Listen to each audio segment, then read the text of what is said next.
예,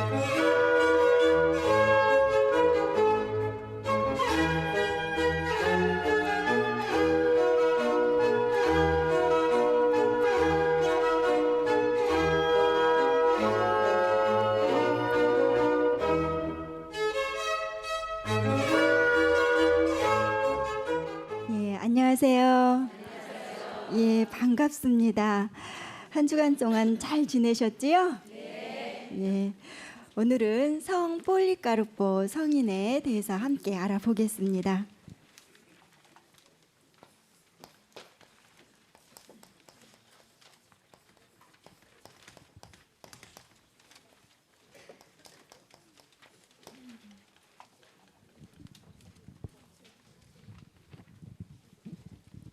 예.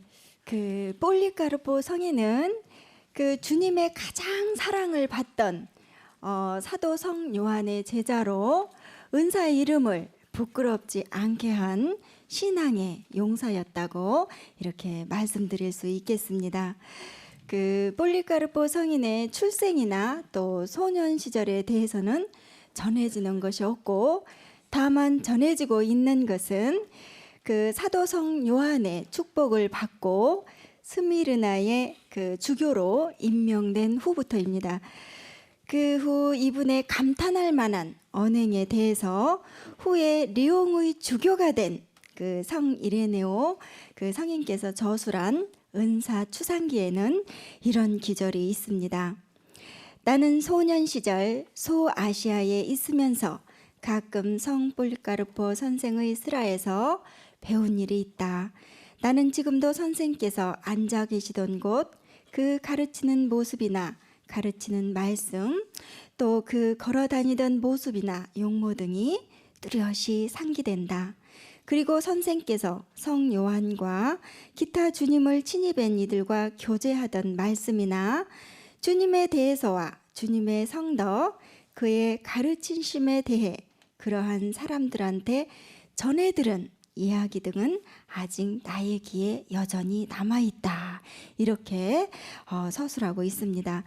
이것만 보더라도 얼마나 성인께서 훌륭한 삶을 사셨는지를 우리가 알 수 있습니다. 뿐만 아니라 그 성인께서는 순교를 당하시는 날 그 덕행을 발해서 사람들로 하여금 감동을 받게 했던 그런 성인이십니다. 그 네로 황제나 도미시아노 황제 시대에 그 로마 제국에는 그리스도교에 대한 그런 증오감으로 가득 찼었고, 얼마나 미워했던지 그 156년 2월 말에 스미르나에서는 12명의 신자가 체포돼서 한 명의 배교자를 제외하고는 그 맹수한테 잡아 먹히는 그런 순교를 당하게 됩니다.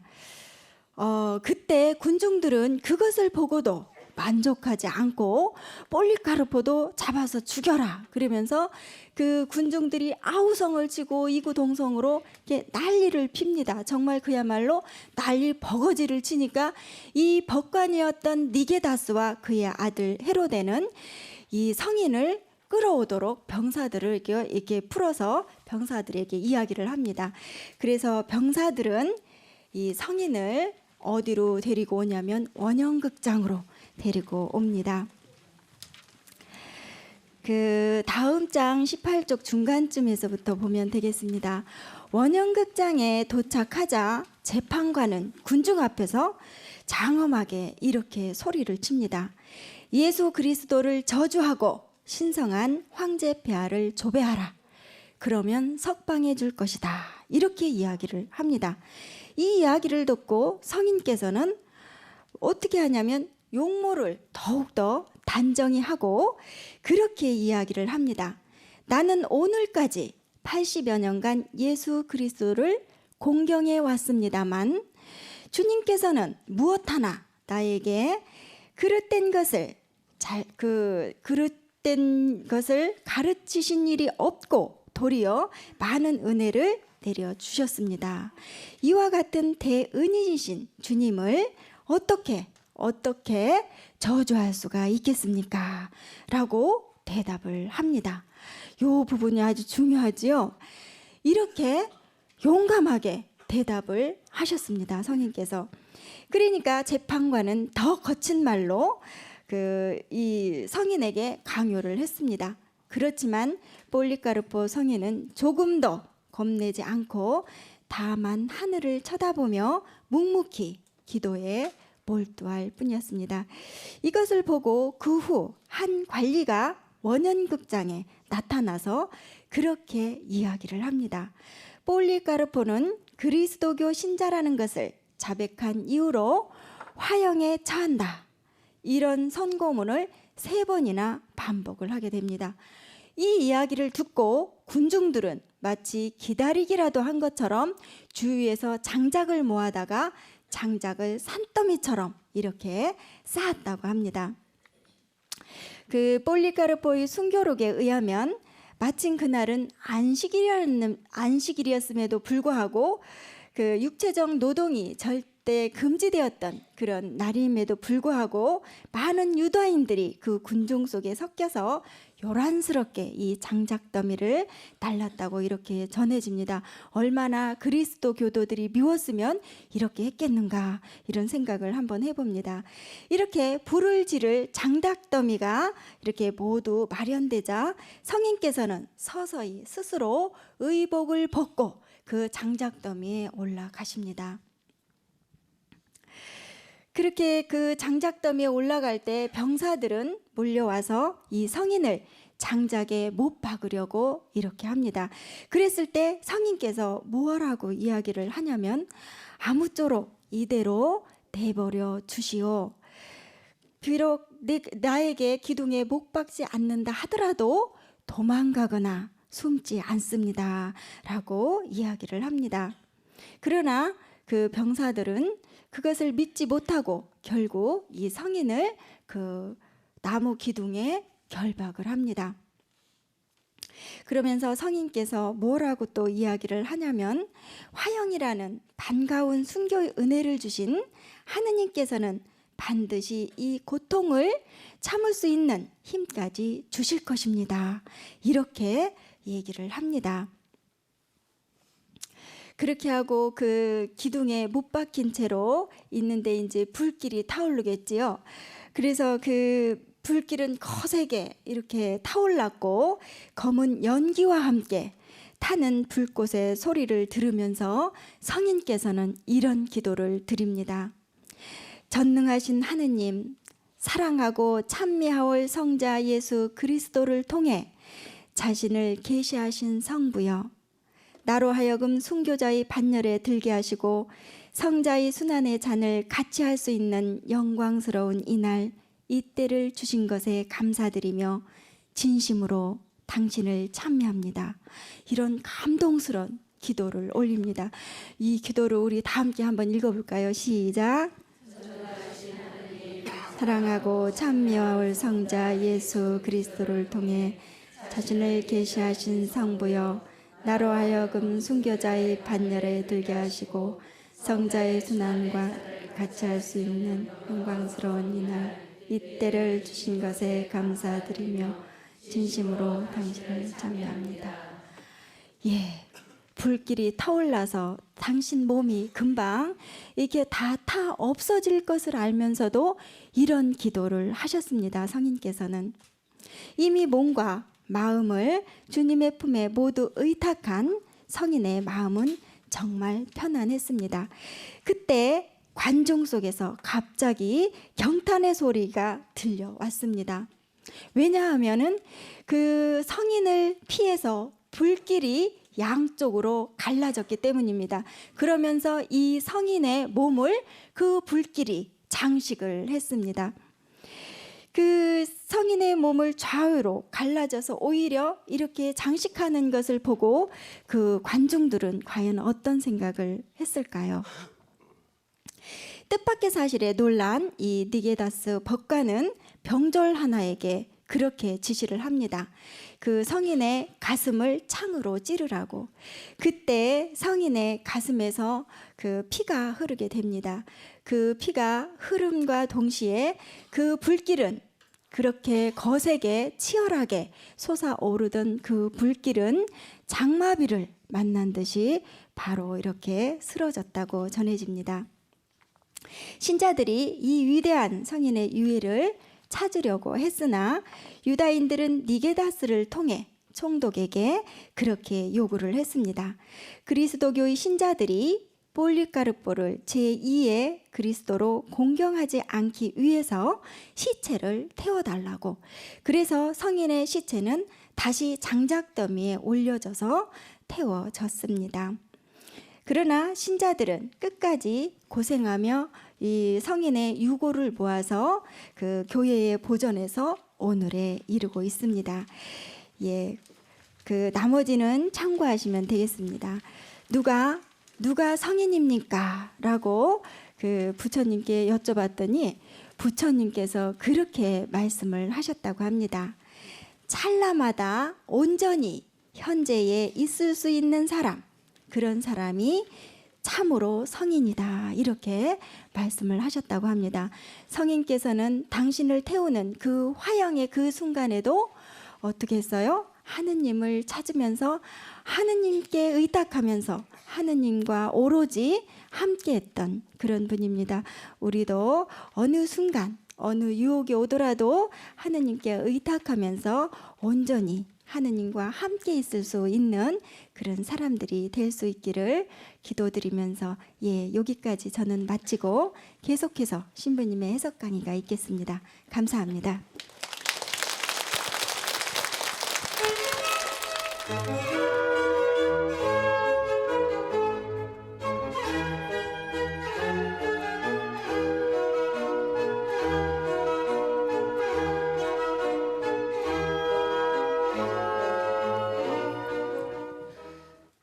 지난 일주일 동안 행복하셨어요? 네. 그래요. 오늘은 폴리카르포 주교 순교자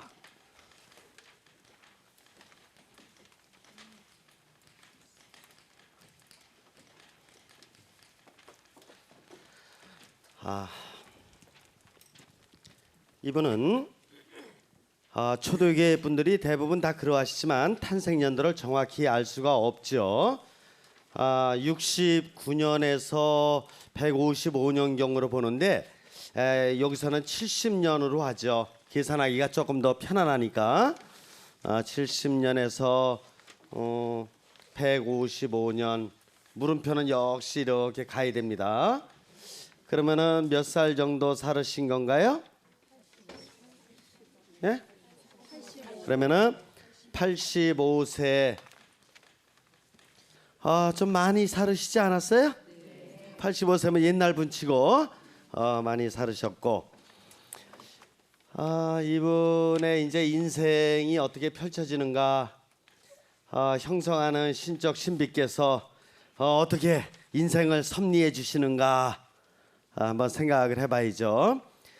무엇보다도 이분이 만난 이웃 대단히 중요한데,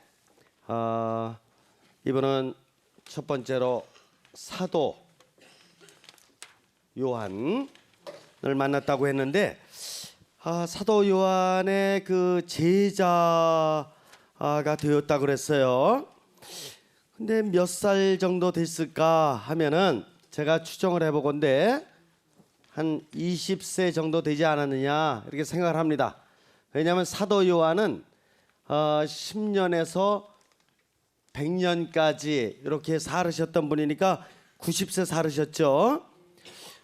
그런데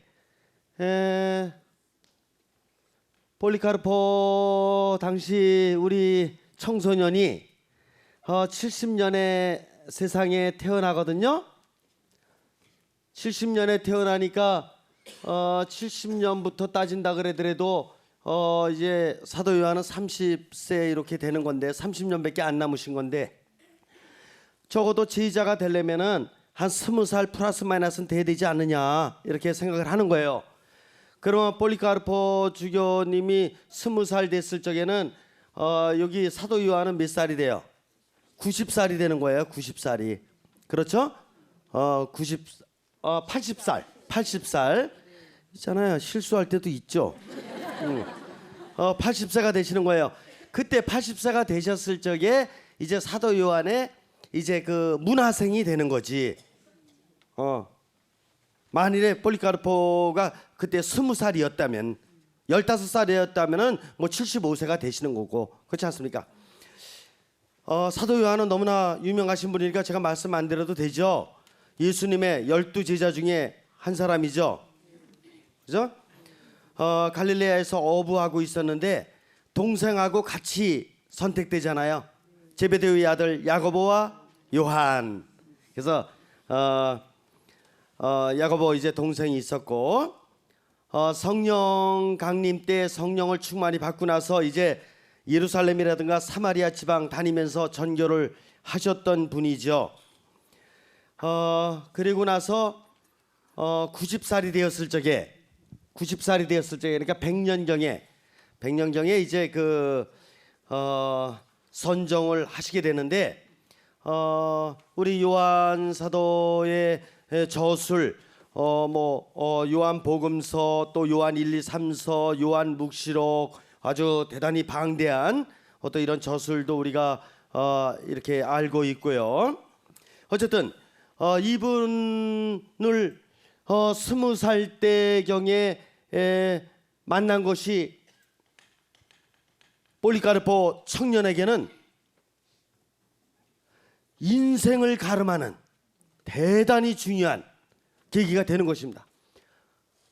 그래서 이때 인생의 대전환이 이루어지는 것이에요. 우리도 20살 때 사도 요한 같은 분 만난 기억이 있으신가? 20살 때, 20대 누구 그래도 좋은 사람 만나셨을 텐데요. 한번 기억해 보시면 좋겠네. 아니면 30세 때? 그러니까 언제 만나도 좋아요. 이렇게 훌륭하신 분을 언제 만나느냐는 대단히 중요한 문제예요. 근데 폴리카르포 청년은 20대 전후에 이렇게 아주 귀한 분을 만나게 되어서 이분으로부터 이제 교육을 받고 또 신앙의 지도를 이렇게 받게 되는 것입니다. 그리고 특별히 요한 사도로부터 주교님이 되는 축복을 받게 되는데 이게 몇 년도로 봐야 될 것이냐 하면은 이렇게 묵상을 해봐도 70세 그리고 70세부터 생각해더라도 이거 이제 100년이면은 어떻게 됩니까? 기껏해야 30년 같이 있을 수 있는 거예요. 태어나면서부터 같이 있어도. 그러니까 아마 30세 이전에 그러니까 요한 사도 돌아가시기 전에 주교 서품을 받는 것이니까 그렇죠? 30세 전에 이제 주교님으로 이렇게 축성이 되신다 이렇게 봐야 할 것입니다. 그런데 이때 요한 사도가 이렇게 주교가 돼서는 스미르나에서 주교님 역할을 하게 되는데 스미르나가 어디냐면은 제가 조금 지도 있잖아요. 잘 못 그리는데 이렇게만 그려놓을게요. 이게 지중해예요. 요게 이스라엘이에요. 요게 이스라엘 위에 올라가 보면 여기가 시리아인데 시리아 지방에 있는 여기 이제 안티오키아가 있고 그리고 여기에 이게 터키 지방이에요. 오늘날 터키 같아요? 터키 지방인데 요 점으로 찍어놓은 데가 에페소 옆에 여기 이렇게 와 보면은 여기가 스미르나라는 지방이 있어요. 근데 바로 이 스미르나 그러니까 터키 지방이니까 바오로 사도가 전교했던 지역 아니에요. 1차 전도 여행 때 거기에 이제 에페소 옆에 있는 스미르나 지방에 이제 주교님으로 이렇게 이제 그 축성이 되시는 것입니다. 그리고 두 번째로 만난 중요한 분이 누구냐 하면은 이냐시오. 근데 여기 이냐시오는 로욜라 성인의 이냐시오가 아니에요. 로욜라 이냐시오가 아니라고. 예수의 창설자가 아니고 안티오키아의 이냐시오 성인이신데 이분은 35년에서부터 110년 사이에 살으셨던 분이셔요. 그러면은 폴리카르포하고 놓고 보면은 탄생 연도로 놓고 보면 누가 형이에요? 누가 형이에요? 그렇지. 이냐시오 분께서 형이지. 몇 년? 그렇지. 35년. 그러니까 35년이니까 대형님이시지. 어떻게 놓고 보면 아버지라 그래도 되는 거지. 그런데 이분은 안티오키아의 주교님이셨다고. 안티오키아가 어디냐? 요 시리아의 안티오키아, 이스라엘 바로 위에 시리아 지방의 안티오키아거든요. 여기에 주교님이셨고, 그리고 폴리카르포는 35년 동생으로서 스미르나의 주교님이 되시는 거라고. 근데 주교님끼리 있잖아요. 물론 선배님이시기도 하지만은 주교단의 한 가족, 한 형제단으로서의 이렇게 생활을 하시는 것이죠. 이분을 이렇게 뵙게 되는데 이분은 110년경에 110년 마지막 해죠. 마지막 해에 로마에서 순교를 하십니다. 110년경이면은 폴리카르포가 몇 살 때냐면은 110년이니까 그렇지 40살 때예요. 그때 스미르나에서 주교님 역할을 하고 있는데 이 그 이냐시오 성인이 붙잡혀 가지고 로마로 호송 중이에요.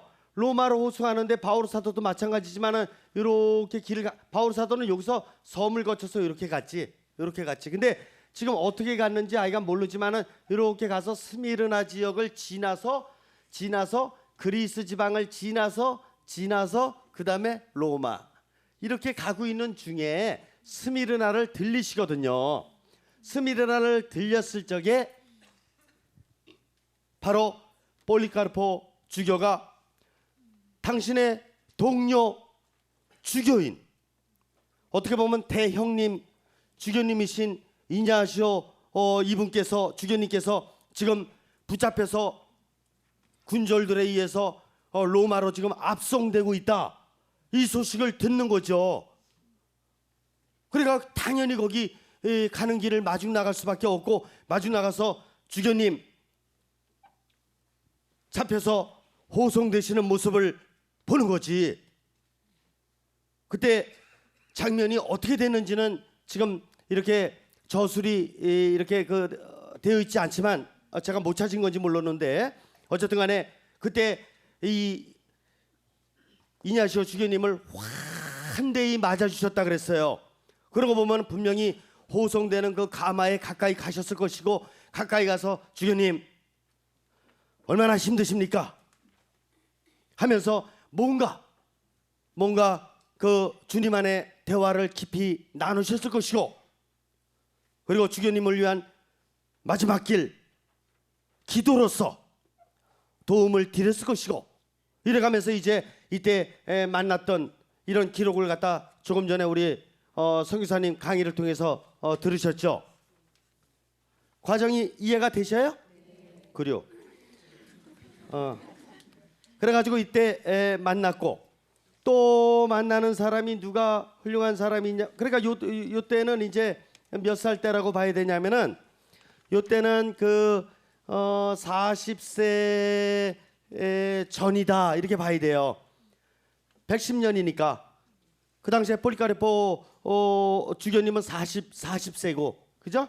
40세 요때경에 이런 사건이 벌어지고, 세 번째 만난 귀한 사람이 누구냐면은 이레네오인데, 이레네오는 이제 누구냐면은 폴리카르포 주교님이 제자로 선택한 사람이에요. 근데 이레네오가 140년부터 202년까지 살으신 분이니까 물음표는 계속 들어가야 됩니다. 옛날 사람들이라. 140년이니까 폴리카르포 주교님보다 몇 년 동생이에요? 70년 동생이니까 동생보다도 이게 손주지, 손주. 안 그려? 손주지요. 70년 동생이니까 손주예요.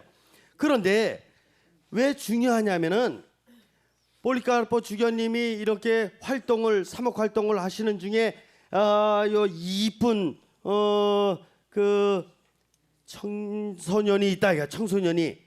그래서 요 녀석을 쓱 데려다가 복사 좀 시켜야 되겠다. 요 녀석이라도 되나?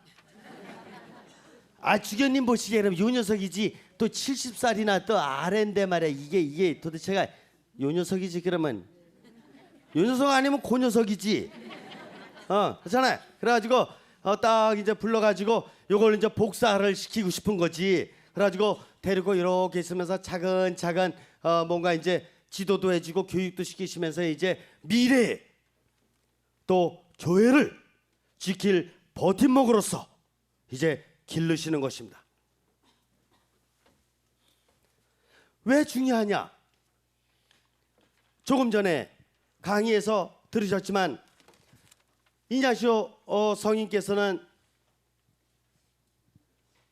나중에 글을 쓸 적에 폴리카르포 주교님이 스미르나의 주교님으로서 얼마나 훌륭한 모습과 얼마나 훌륭한 사목 생활을 하시는지를 증언하는 글을 남기시게 되잖아요. 대단히 중요한 거죠. 주교님의 증언이니까 얼마나 중요한 것입니까? 대단히 중요해요. 그리고 요 녀석이라고 그러면 안 돼. 이제 이분도 이제 나이가 연세가 많이 들으셨으니까 이분께서 이제 나중에 이제 크고 난 다음에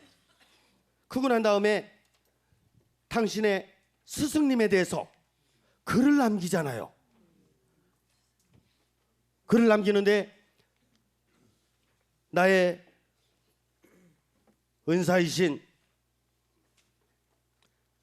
폴리카르포 주교님께서는 이 어린 나를 지도하실 적에 가르치시는 용모나 당신의 모습이나 가르치심의 내용이나 모든 면에 있어서 정말 감동적인 스승이셨습니다. 라는 것을 은사 추정기에 기록하고 있는 거잖아요. 그러니까 선배 주교님의 증언과 제자의 증언으로 놓고 볼 때 정말 얼마나 훌륭한 삶을 살으셨는가 라는 것을 잘 느낄 수가 있고, 그리고 나름대로다가는 안티오키아의 이냐시오 주교님을 통해서도 많은 것을 깨달을 수 있었고 배울 수 있었고, 그리고 제자지만 이렇게 훌륭한 모습으로 가르침을 배우고 실천하는 이런 제자의 모습 안에서도 깊은 감동을 느끼면서 생활을 하셨을 것입니다. 대단히 형성적인, 영성적인 삶을 살으시는 분들 이렇게 만났다고 봐야 할 것입니다. 그러다가 156년경 156년이면은 155년 156년경인데 그때는 폴리카르포 주교님이 순교하셔야 될 바로 그때예요. 이때 누구를 만나게 되냐면은 박해자들을 만나게 되는 것이에요. 이때가 85세경 마지막 인생을 마감해야 되는 바로 그때인 것입니다. 이때의 기록이 대단히 자세히 남아있는 것입니다. 초대교회 때는 예수님도 순교하셨고 예수님 이후에 그리스도교의 첫 번째 순교자인 스테파노 순교자, 그리고 베드로, 바울 사도 다 순교했고, 그리고 계속 순교로 가는데, 여러분들 초대교회의 상황에 순교 그 상황이 어땠는지를 조금 아실 필요가 있습니다. 네로, 로마의 네로 황제, 대단히 유명하죠. 37년부터 68년까지 이렇게 살으셨던 분인데, 특별히 67년도에 대박해를 이뤄내죠. 자신의 스승이 누구였습니까? 세네카라는 분이에요. 스승이 대단히 훌륭하셨던 분이죠. 처음에는 스승님의 지도를 받으면서 왕의 역할을 잘하다가 나중에는 교만에 빠져서 스승까지도 무시하고, 그리고 나서는 이제 무능한 불경한 왕으로서의 모습을 보이다가 결국은 그리스도교 대박해라는 로마를 불태웠잖아요. 불태워버리고 그 방화범을 누구에게 뒤집어 씌웠죠? 크리스찬들에게. 그러면서 그리스도교 신자들을 갖다가 다 죽이려고 했던 이런 대학살의 첫 번째 주인공 네로, 현대판 히틀러, 대학살을 정말 마음에 조금도 가책을 받지 않고 엄청난 의인들을, 신앙인들을 죽였던 현대판의 히틀러의 원형이라고 볼 수 있는 네로밖에. 바로 이때 누가 선종하십니까?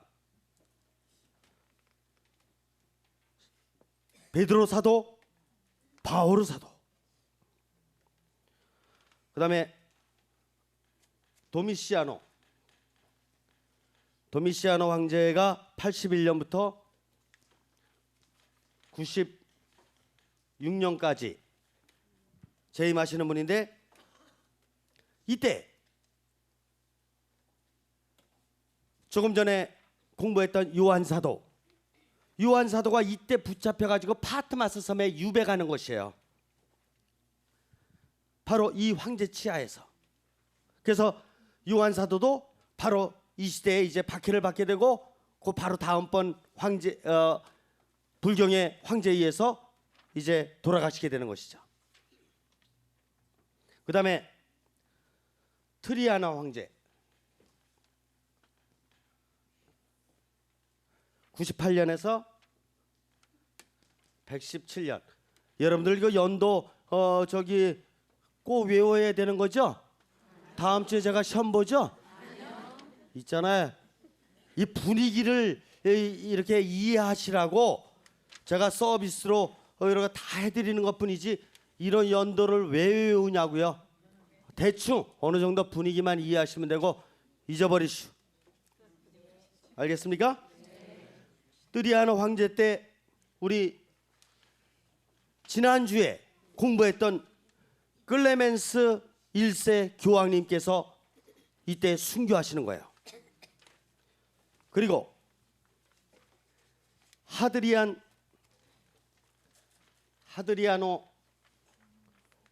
황제 117년에서 138년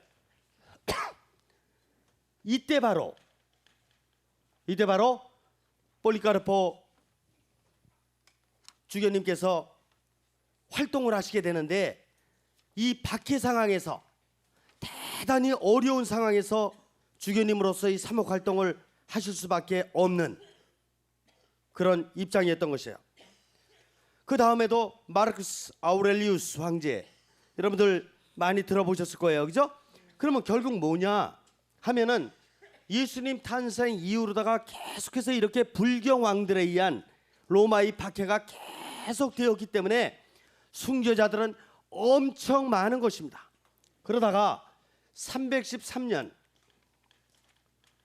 로마의 콘스탄티누스 대제에 의한 밀라노 칙령, 즉 종교 자유 칙령이 선포됨으로써 이제는 순교자들이 없어지게 되는 것이에요. 그러니까 예수님 시대부터 313년 때까지 계속해서 교회는 박해를 받을 수밖에 없었고 순교자들이 엄청 많이 날 수밖에 없는 것입니다.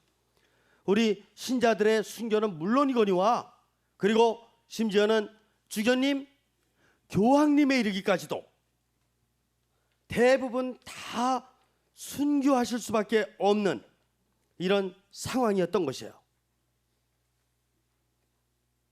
그래서 지금 폴리카르포 주교님을 왜 이렇게 그 많은 엄청난 순교자들이 있는데 왜 대표로 뽑았느냐? 이게 마지막에 이제 이렇게 교황님, 주교님, 순교 이걸로다가 사실 초대교회를 갖다 이렇게 정리를 마무리하는 거거든요. 먼저 번에 공부했던 클레멘스 1세 교황님은 이제 그 2세기를 가늠하는 분이었고 이번에 이제 그 폴리카르포 주교님은 이제 2세기 아주 집중적으로 이렇게 이제 사목 활동을 하셨던 분이기 때문에 다른 분들에 대해서는 이제 다루지 않습니다. 왜 그러냐면은 다른 분들은 기록이 없어요. 기록이 거의 없단 말이에요. 그렇기 때문에 그래도 이때 이렇게 처참했던 시기에 가장 그래도 기록을 정확하게 상세하게 볼 수 있는 전 시간에 클레멘스 1세 교황님, 그 다음에 오늘 폴리카르포 주교님. 그래서 폴리카르포 주교님 어떻게 마지막 이렇게 임종을 하시는지 오늘 강의 잘 들었죠? 붙잡혀 가가지고 원형극장으로 가지 않습니까? 그리고 그 당시에 스미르나의 12명의 그 이제 신자들도 같이 이제 이런 순교를 당하게 되는데 어디에서 당했다 그랬어요? 원형극장의 사자하고 뭐 하는 거예요? 격투를 하는 거지. 좁은 공간 안에서 사자랑 이렇게 한판 붙으면은 여러분들 어떨 것 같아요? 자신 있게 이기실 것 같아요?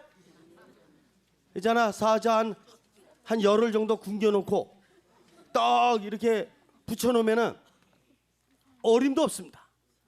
물론 이 넓은 세상에서 인간의 그 하늘께서 주신 지혜와 지식을 이용해서 이렇게 사자가 아니라 세상 없는 힘도 우리가 다 극복하고 이겨낼 수 있지만 좁은 울타리 안에서 더더군다나 일부러 죽이려고 하는 이런 어떤 음모 속에서 자행되는 사자하고의 격투라는 것은 상대가 안 되는 것이죠.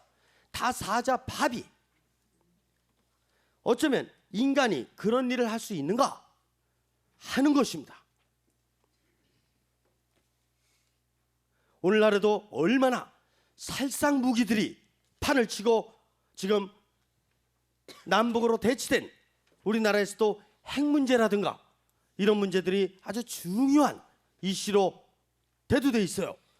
핵폭탄 한 번 터뜨려지면 어떻게 되는지 아시죠? 이건 사자하고 게임이 아니야.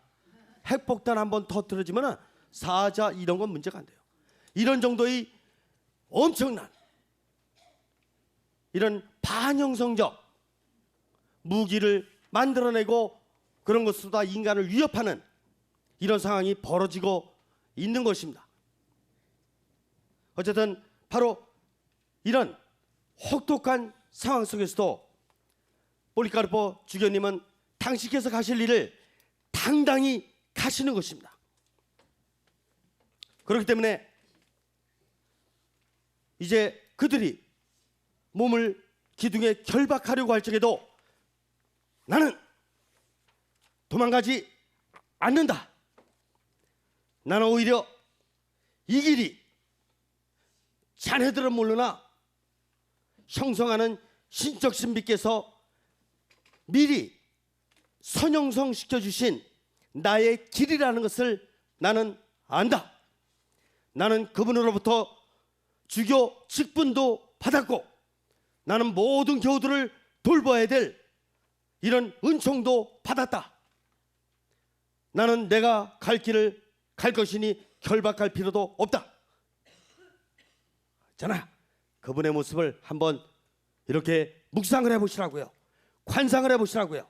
그런데도 불구하고 그들은 이분을 묶고 장작더미 위에 올려놓고 불을 지르는 것입니다. 그런데 어떻게 되시오? 불길이 왜 이분의 몸을 피해가냐고. 누구만이 할 수 있는 일입니까? 형성하는 신적 신비 그분만이 불길도 다 흐트러 놓을 수 있는 바로 그런 분이신 것입니다. 불길 속에서 오히려 하느님의 천지전능하신 힘을 드러내고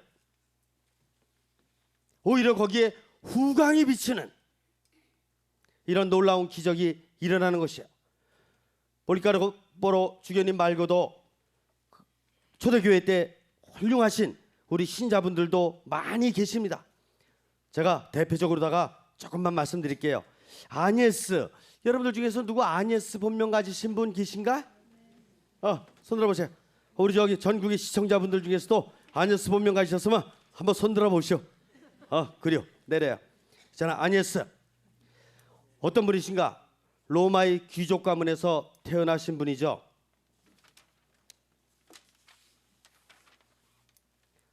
로마 어떤 시의 시장님 아들이 아니에스한테 반했슈 라고 딱 청혼을 한 거지. 근데 아니에스는 뭐라고 고백했느냐? 나는 이미 그리스도라는 멋진 분과 결혼을 했다. 이러면서 거절을 하고 바로 그 거절 때문에 순교를 당해야 하는, 권력에 굴종하지 않으면 순교밖에 없다는 이런 비인간적인 이런 행위가 과거에나 현재에나 계속 뿌리를 내리고 있는 것입니다. 또 한번 비비안나, 이분도 아니에스 성녀와 마찬가지로 동정 성녀셔요. 이분은 아버지가 또 로마의 고관이셔요. 고관이시니까 아마 무슨 장관 정도 아니면 차관 정도 되시지 않겠는가 생각이 드는데, 황제들이 계속해서 박해를 해대니까 그리스도교 신자들이 무슨 잘못을 한 게 있어야지, 좋은 일만 많이 하고 의로운 삶 살아가는데 왜 이렇게 자꾸 박해하느냐. 그 장관으로서 말이야, 저 대통령한테 한마디 할 수 있슈 없슈? 또 있어야 되는 거지. 딱 얘기했더니 대통령이 말이야 기분 나쁘게 생각하는 거지.